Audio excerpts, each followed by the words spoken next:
Olá meninas, aqui é a doutora Kelly e no vídeo de hoje a gente vai conversar sobre candidíase.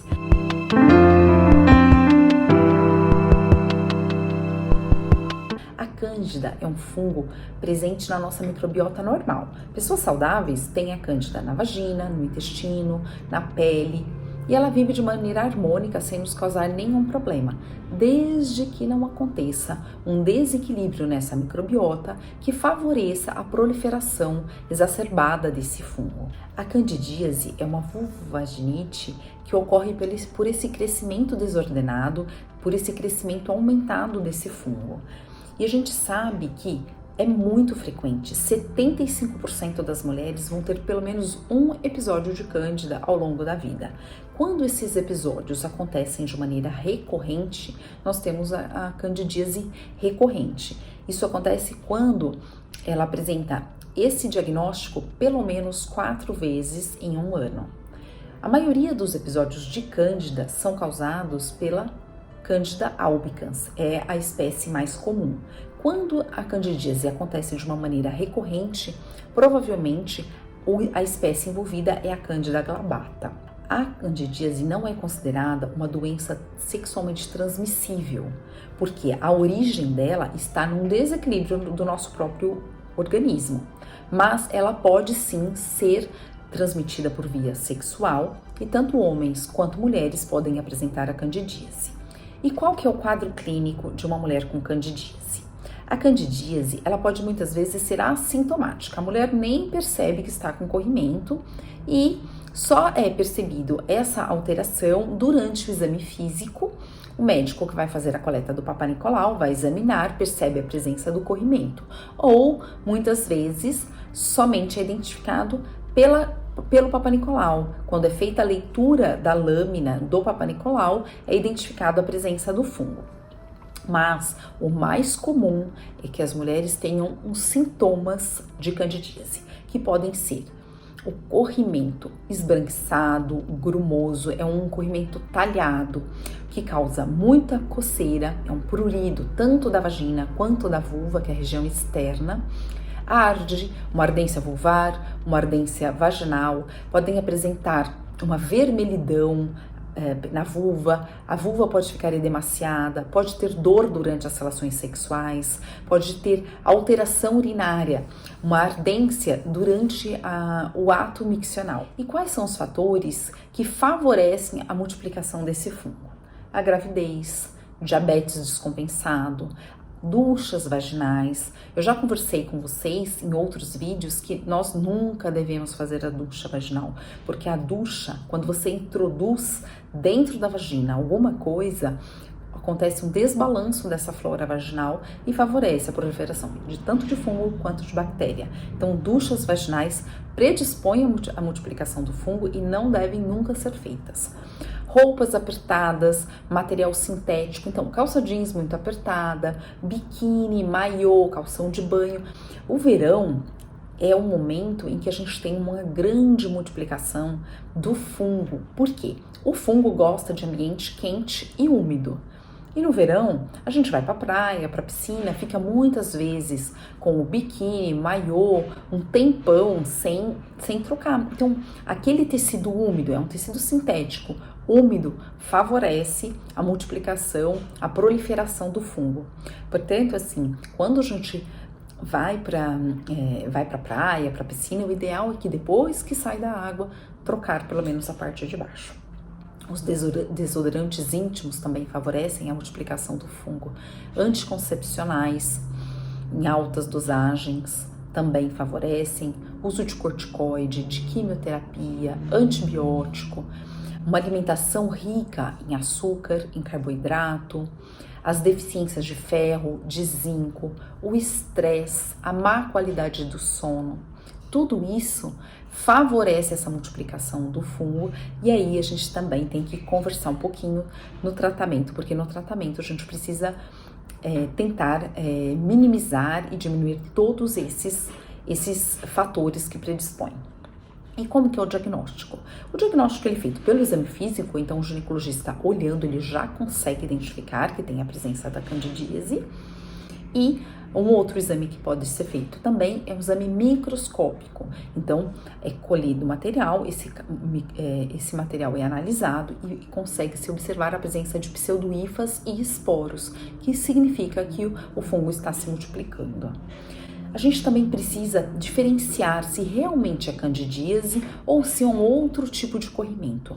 Existe um corrimento que se chama vaginose citolítica, que é muito confundido com a candidíase, mas o mecanismo ele é diferente. Na vaginose citolítica ocorre uma proliferação aumentada de bactérias chamadas lactobacilos. Os lactobacilos eles fazem parte da nossa microbiota também normal. E quando acontece uma proliferação exagerada desses lactobacilos, ocorre o aumento da produção do ácido lático e a mulher pode ter sintomas muito semelhantes da candidíase. Mas a gente precisa tomar cuidado e diferenciar direitinho se é um ou outro, porque o tratamento pode ser completamente diferente. Também temos que diferenciar se não é um corrimento que tem bactéria associada, se é uma vaginose bacteriana, que é um aumento de outros micro-organismos, é uma proliferação aumentada de bactérias anaeróbicas, como por exemplo a Gardnerella. Então, tudo isso a gente tem que avaliar durante o exame físico. Por isso que é muito importante que a mulher não se automedique. Estou com corrimento, vou na farmácia e compro o meu próprio creme vaginal. Isso é muito ruim. Precisa de uma avaliação. É muito importante que o médico avalie e identifique qual que é o tipo e institua o tratamento adequado. Eu gostaria de conversar com vocês a respeito da alimentação.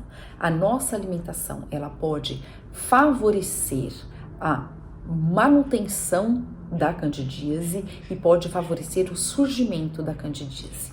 Porque a cândida, ela precisa de glicose para poder se desenvolver, para poder se multiplicar.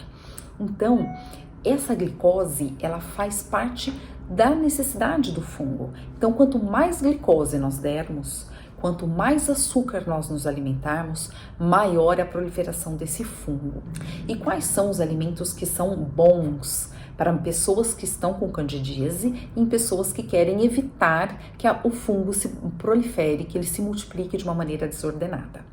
Alimentos integrais, porque eles são ricos em fibras.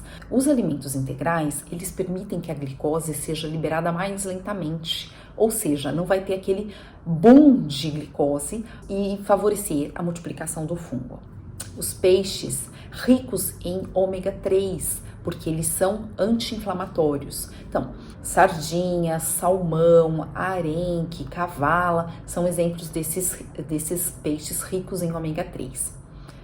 Tomilho, pepino, própolis, iogurte, porque eles acabam melhorando a imunidade.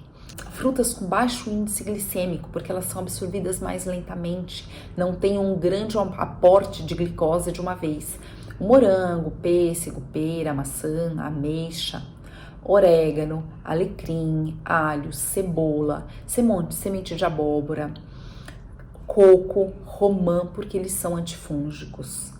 Então, nós temos que nos alimentar e observar que esses são os alimentos que podem nos favorecer, não só no tratamento ou na prevenção da candidíase, mas também como uma forma da gente ter uma alimentação mais saudável, uma alimentação mais natural. Um outro alimento muito bom também é o suco de cranberry.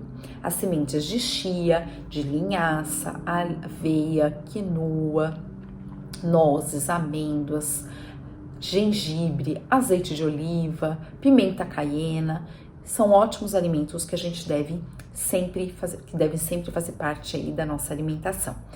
E quais são os alimentos que nós temos que consumir com moderação? As frutas secas, que recebem adição de açúcar, os sucos, porque quando a gente faz o suco, a gente tira a fibra, e aí o açúcar é absorvido muito mais rapidamente. Outro alimento que a gente também precisa consumir com moderação é o leite, as carnes, porque eles são alimentos que podem causar inflamação. E aí, com esse processo de inflamação, o fungo pode se proliferar.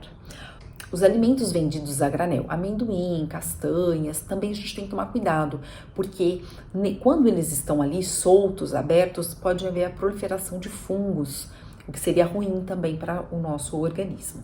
Agora, quais são os ruins que a gente deve evitar ao máximo? Álcool, porque o álcool acidifica o sangue e ele favorece a proliferação do fungo. Além de tudo, tem muito açúcar. As carnes processadas, defumadas, os embutidos, porque são ricos também em substâncias inflamatórias, em gorduras, em aditivos, muitos pães, massa, bolo, torta, pizza, isso tudo são alimentos que têm grande quantidade de fermento, também são ruins. Além do carboidrato, também tem o fermento. Vinagre, vinho, cerveja, porque são bebidas também fermentadas. E claro, diminuir e restringir bastante. Bala, doce, os produtos industrializados, mel, os produtos em conserva, como palmito, picles, também devem ser evitados. Algumas frutas têm um alto índice glicêmico, ou seja, liberam a glicose de uma maneira muito rápida, de uma vez no organismo, e também a gente deve evitar, principalmente nesses períodos aí de crise da candidíase. A manga, a melancia, caqui, uva. E qual que é o tratamento? Como que é instituído o tratamento da candidíase? Pode ser um tratamento via oral, via vaginal, ou associação do oral com vaginal, uso de probióticos, suplementação de vitaminas como zinco, ferro, vitamina A, vitamina C, vitamina D. E o que eu acho que é o mais importante? A gente corrigir os fatores que levam ao surgimento da candidíase. É muito importante que a gente faça atividade física, que a gente tenha uma boa qualidade de sono, que a gente tenha um controle do nosso estresse, porque já se sabe que o estresse pode causar um desequilíbrio, uma alteração na nossa imunidade e favorecer o aparecimento da candidíase. Então, existem hoje tantas técnicas, tantas maneiras da gente controlar esse estresse. Nosso dia a dia, né, nossa vida corrida, é muito difícil você falar assim, nossa, eu tenho zero problemas, não tem nada que me preocupe, não existe isso. Mas existem algumas coisas que a gente pode tentar fazer para o nosso próprio bem-estar, para a gente se cuidar e tentar levar as coisas de uma maneira um pouco mais leve. Algum hobby, alguma coisa que te faça sentir bem. E aí, independe aquilo que cada um considera que é o mais importante. De repente, pintar, cozinhar, meditar, fazer a respiração, tudo isso é tão importante para que a gente consiga um equilíbrio, para que nós temos um equilíbrio, um bom controle das nossas defesas, um bom controle da nossa imunidade. Claro, lembrando sempre que nós precisamos tomar conta, cuidar da nossa higiene. E aí entra usar sempre calcinha de algodão. As calcinhas de material sintético, elas permitem que haja um abafamento da região genital. E aquilo que eu já disse para vocês, ambiente quente e úmido favorece a proliferação do fungo. Então, usar sempre a calcinha de algodão. Quando está no episódio de candidíase, fazendo o tratamento, que aquela secreção ela está saindo, está incomodando, o ideal é que a gente troque a calcinha várias vezes ao dia, se for necessário, e não usar os absorventes de uso diário, aqueles protetores diários, porque aí favorece mais ainda a proliferação do fungo, a manutenção. Então, você está fazendo o tratamento e está usando o protetor diário, está usando uma calcinha de material sintético, ou seja, abafando mais a região. Então, vai dificultar aí para que o tratamento seja mais eficaz. É importante que lavar a calcinha, não há problema se você lavar a sua calcinha e lavar no banho, e aí não há problema nenhum. O grande problema é deixar essa calcinha pendurada no banheiro, porque o banheiro é um ambiente mais quente, ele está úmido e também favorece a proliferação dessa calcinha, de fungo nessa calcinha, porque ela demora mais tempo também para secar. Então, se você quiser lavar durante o banho, leve para a lavanderia para que ela seque ao ar livre, sem estar em um ambiente abafado. E é muito importante que não se use amaciantes, produtos muito fortes para lavar essas calcinhas. usar um sabão de coco ou um sabão próprio para lavar as calcinhas, e é sempre muito importante que elas sejam muito bem enxaguadas. E aquilo que eu disse também para vocês, o uso de biquíni, de maiô molhado durante muito tempo também favorece a proliferação do fungo. Então é importante que a gente troque quando estiver aí no nosso momento de lazer.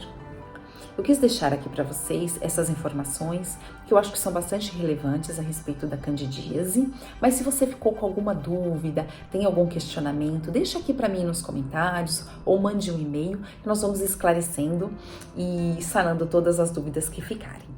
Se você gostou desse vídeo, curta, compartilhe com as amigas, se inscreva no canal, porque cada dia mais o meu objetivo é passar para vocês boas informações, boas dicas, para que a gente consiga ter uma vida mais saudável, um estilo de vida mais saudável, dentro daquilo que nós podemos viver diante de todas as nossas imperfeições e todas as nossas dificuldades.